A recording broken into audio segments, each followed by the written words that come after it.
Bago po po.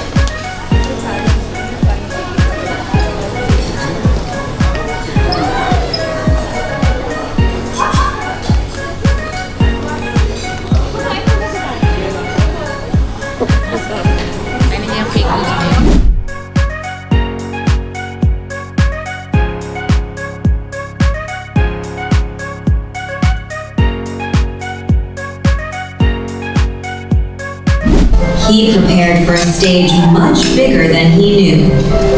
1950s, a smoky jazz club. A young man steps forward. When Marcelino sang, conversations stopped. His voice wasn't just heard, it was felt. But music was only the beginning. In Steel and Motion, engineer Marcelino found his rhythm. A man who never met a stranger, only future friends. But beyond the stage, beyond the factory, beyond the boardroom, was his greatest role, a family man. Today, at 90 years young, the laughter is warmer, the story's richer, the legacy undeniable. Because some men build machines, some men move people. As we celebrate 90 extraordinary years, give it up for the one, the only, Marcelino.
Then ipagdadasal ko natin si Daddy. Ako po si Father Val. Ama namin makapangyarihan, tunghayan mo po ang aming kapatid na si Tatay Marcelino. Alam mo po ang kaniyang buhay, walang naililihim sa iyo. Ikaw po nagbigay sa kanya ng kalakasan, lahat ng kabutihan, ng pagmamahal, ng pagkalinga at lahat ng bagay na aming namalas at nakita. Kaya kami narito ngayon, hindi dahil lamang sa kanya, kundi sa iyong pagpapala. Happy birthday to you! Happy birthday, happy birthday, happy birthday to you.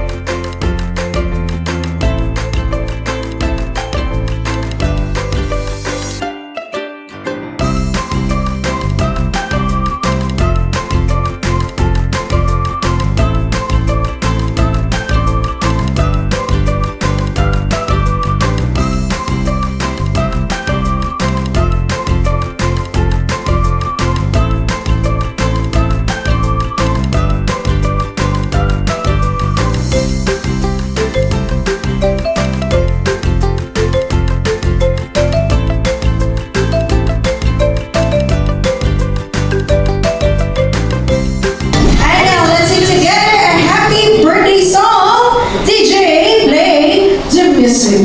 Happy birthday to you. Happy birthday to you. Happy birthday, happy birthday. Happy birthday to you. One more time. Happy birthday to you. Happy birthday, happy birthday to you. Happy birthday, happy birthday. Happy birthday, happy birthday to you. And now, Naliba, make a silent wish. Make a silent wish. Silent wish. Silent. Okay, silent wish. And now you know, blow your candle. Dami ng wish. Ang haba ko ng wish ni Daniela. Muli sa mga sa happy birthday! Happy, happy birthday!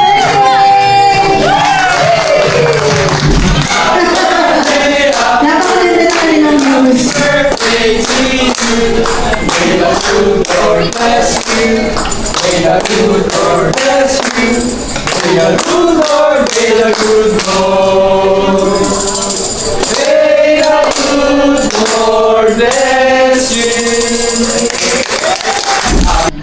For the world we're loving, however big, however small, let me be part of it all. You may be right, you may be wrong, but say that you bring me along to the world you see, to the world I close my eyes to see, I close my eyes to see.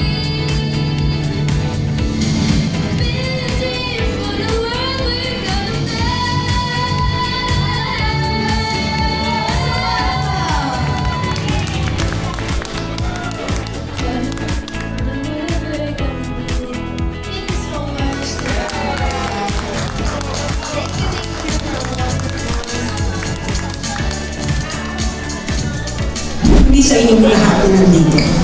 Una sa kanya, pangalawa sa inyo. Kasi hindi siya magiging masayang ganito kung wala kayo. Ito ay aming regalo, aming handog sa aming pinakamamahal at sa inyo rin pinakamamahal na nabuhay sa isang 90 years of a life well loved. Well lived, well loved. Alam niyo yun, sa bawat isa sa inyo na naging parte ng buhay niya, kayo ay minahal niya. At minahal din siya in return. Maraming salamat sa inyo sa pagdalo ninyo from far and near, sa lahat ng mga kapatid, pamangkin, sa lahat sa inyo. At hindi lamang sa isang anak din niya, Father Gal, and sa lahat ng mga, sa aming in-laws, sa mga aming pinsan, at lalong-lalo na sa lahat ng sa akin na, si Boji, sa kanyang anak si Janelle, kay Alex, sa kanyang asawang si Casey, si Lizelle, sa kanyang asawa si Sandra, sa aking mga kasama sa bahay, at sa inyong lahat, maraming salamat sa pagpunta at sa pagpapakita ng pagmamahal sa akin, minamahal na si Kuya. Love you all, and sa muling pagkikita sa Marcel naman next year. Love you all. Happy 10th birthday, Dad. Hindi lang bilang ng taon na sineselebrate natin ngayon. Sineselebrate natin ang isang buhay na naging haligi, isang buhay na naging tahanan, isang buhay na patuloy na gumagabay sa akin ng nilay. 90 years, puno ng lakas, sakripisyo at tahimik na tapang. Pagmamahal na hindi palaging binibigkas, ngunit laging nararamdaman. Sa bawat desisyon, sa bawat paninindigan, sa bawat pagkakataong pinili mong unahin ang pamilya. Ang sandaling ito ay pagkakataon kong magpasalamat sa iyo, Dad. Sa mga araw na hindi mo kailangan ipaliwanag dahil sinabuhay mo na. Sa mga panahong mahirap, ikaw ang nanatiling matatag kahit hindi madali. Kasama sa kwento ng buhay mo ang mga mahal namin nauna. Ang aking mami na nagbigay sa amin ng pagmamahal at tahanan. Ang aking kapatid si Arnel na patuloy na nabubuhay sa aking puso at alaala. Pagamat nauna sila, di sila kailanman nawala. Kasama pa rin sila sa bawat dasal, sa bawat kakahilingan. At sa mga sumunod na kabanata ng buhay mo, dumating ang isang pagmamahal na piniling magsakripisyo araw-araw. Di tabubo ang iba. Salamat sa pag-aaruga ng hindi humihingi ng kapalit. Sa malasakit at tahimik ngunit totoo. Ang pagmamahal mo ay naging biyaya at patuloy na lakas sa kapitan. Kasama rin sa biyaya itong aking kapatid, Angeli, na naging bahagi ng pamilyang hinubog ng pagkunawa at pagpilit. Ang presensya mo ay paalala na ang pamilya ay hindi lang minamana, ito ay binubuo. Araw-araw at sa pagmamahal. Daddy, marami kang dinaanan ng saya at lungkot, mga simula at mga pamamaalam. Ngunit sa lahat ng ito, natili kang haligi, tahimik, matatag at maasahan. Dahil sa iyo, natutunan kong tumayo kahit may kulang. Dahil sa iyo, natutunan kong magmahal ng may paggalang. At dahil sa iyo, alam ko ang pamilya ay hindi lang kwento ng nakaraan, kundi paninindigan ng kasalukuyan. At sa pagpapatuloy ng sandaling ito, may isang awit kaming inihanda para sa iyo, Dad. Aking isinulat bilang tahimik na pasasalamat at iaalay ng awit ni Angeli bilang tinig ng pagmamahal ng aming pamilya para sa iyo. Dali ang buhay mo ang awit namin. At sa bawat nota nito, ikaw ang inspirasyon. Happy 90th birthday, Dad. Mahal na mahal kita. Kahapon, ngayon, magpakailanman. Very much po. Years of rising mornings, hands to work a hope that saved.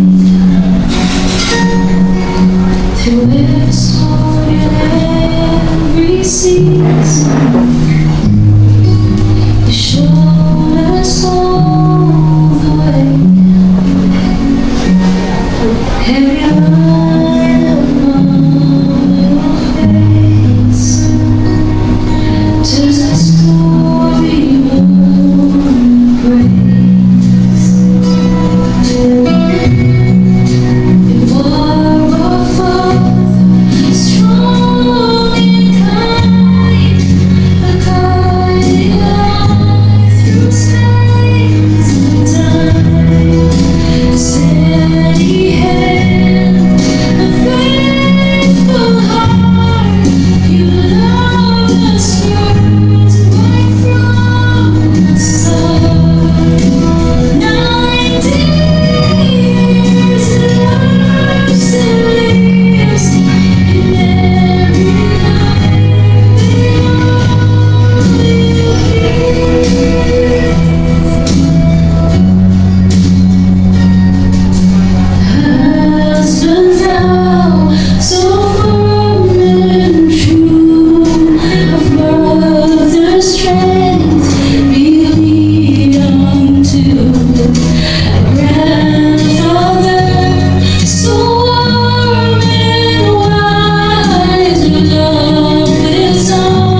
beautifully performed by Miss Angeli Alexis Gabriel, piano.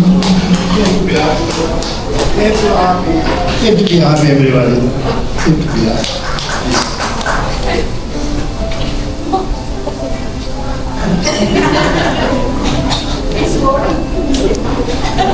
Pwede pa lang po kumain after nito.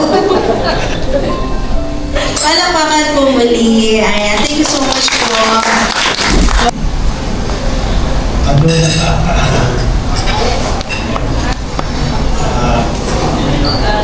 nakakakuha ko talaga na magiging magandang gabi dito para sa akin.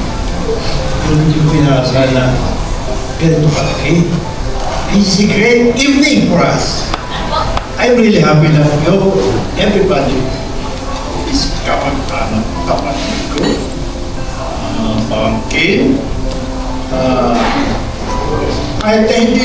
kahit hindi mo padupuan dito lahat eh. Salamat sa inyo lahat. I'm really happy.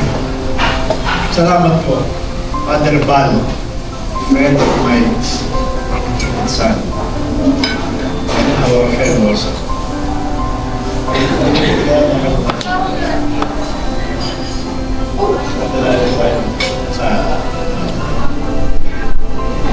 Now let's all watch our CD edit video.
celebration. So, tinatawagan ko rin po kayo dito. This time, of course, course, this celebration wouldn't complete without hearing a thank you message galing po sa ating birthday celebrant. Okay, so Daddy, it's your turn na po na magpasalamat po sa lahat po na pumunta sa napaka-espesyal ang iyong 90 years of a life well loved. Ganda yung po sa inyo lahat. Actually po, nasa ako ngayon, gabi yung magiging maganda. Dahil sa parang na nag-acknowledge sa amin yung mga negosyo. Lalo-lalo na yung mga kapatid ko na sa kabilang bahay pa ng dagat. Sabi silang uuwi din sila dahil sa kapatid. Andyan yung mga taong hindi ko inaasahan na tutulong sa aking panyaya. Mga kumpare ko na ito sa likod. Yung mga lahat tagal ko nang hindi nakikita. Darating at darating daw sila. Talisal tao. Kung nararamdaman namin sa 90 years old yung pananamig ng buto, pananamig ng tuhod. Pero pagdating ng umaga, pag naisip na lalo na po ito na malapit na dumating itong mga araw na ito. Ay naisip ko darating na. Parang doon ko parang pangkaraniwan na lang yun. Hindi ko na iniisip na talagang masakit yun. Tulad doon ngayon, nandito kayo lahat, nag-ano tayo. Ito yan, din sa bahay, medyo lumagan ako, pero pagpasok ko doon sa pinto doon, talagang gusto ko sumayaw doon sa tugtog ng Panginoon. Pero pamamukal, dahil nga sa mga pangyayaran nito, hindi ko makalimutan ang ginawa sa akin ng aking pamilya. Lalo na po sa aking bagong asawa na si Bulot, Maria Rosario Gabriel, sa aking mga anak. Kay Bridget, kay Paano pala? Ito pala siya. Kahit ako, nagkulang kami ng sa birthday nito. Nagkahalang ako napuna naman yun ng inyong pagdalo sa araw na ito. Sana po, para nasa tuloy natin ang ganitong pagtitipon. Binibiro ko yung mga pamangkin ko sa aking mga kapatid. Dati ko halos lahat. Hindi ko nagawa ng aking nanay nung araw eh. Dumating ko yung mga kapatid ko dito. Mga kapatid ko pero hindi ko mga ano pa natin naman sa lalo. Pero natutuwa po ako dahil sa ultimo mga batak maliliit na pamangkin para sa apo ko na yung iba. Nandito na yun. Kaya ako nakakalaki ng puso na meron pa lang mga taong nagmamahal sa akin na pwedeng dumalo. Marami daw kayo na sana po maulit itong ganito. Kung wala kong papaliwanan tayo na papayagan naman tayo na nasa taas. Baka siguro ang Manila Hotel nandito pa naman mga 5 years from now, ano? After 5 years nandito magawa ulit natin ito. Maybe earlier sana. Pwede ba yun? Bukas. O gusto niyo bukas ulit? Sige po, ang mag-asabing lang buhay. Maraming salamat. Maraming salamat sa inyo.